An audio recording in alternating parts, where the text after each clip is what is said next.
Nakakapost pa. Nakangiti pa. Parang wala nangyayari na. Putlang-putla naman na. Mamaya ikaw bibidyo niyan. Hi, Pan. Masakit ba, pre? Ayos lang, parang agat lang na dragon. Oo, sinlaki na langgam. Yung pala yung langgam ko sa ano, no? Damahan mo. Ayan po, pumasok na po yung rose. Ayan po yung wapakato ng rose.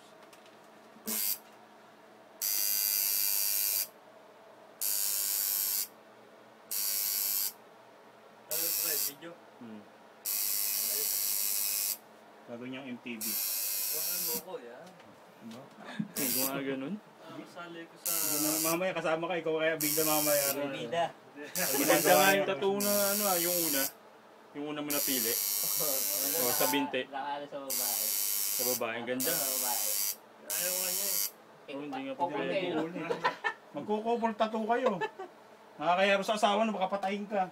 Tanto pa naman napapatay na nun. Ganda nga yan. Ganda nga. Parang may pakpak niya. Oo. Marami kayong ganun, titingin ako. Gusto mo medyo may pakpak? Oo, medyo may pakpak. I-search ko lang sa internet. Ayan po, tapos na. Rose with wings. Okay, finish. Ano, rose with Ayan, hi, Pans. Ayan po si Antoinette Julian. Ayan po ang kanyang ama. Hindi nakaporma sa mga chicks eh. Tinakong bigla yung mukha eh. Ama. Pinatato yun.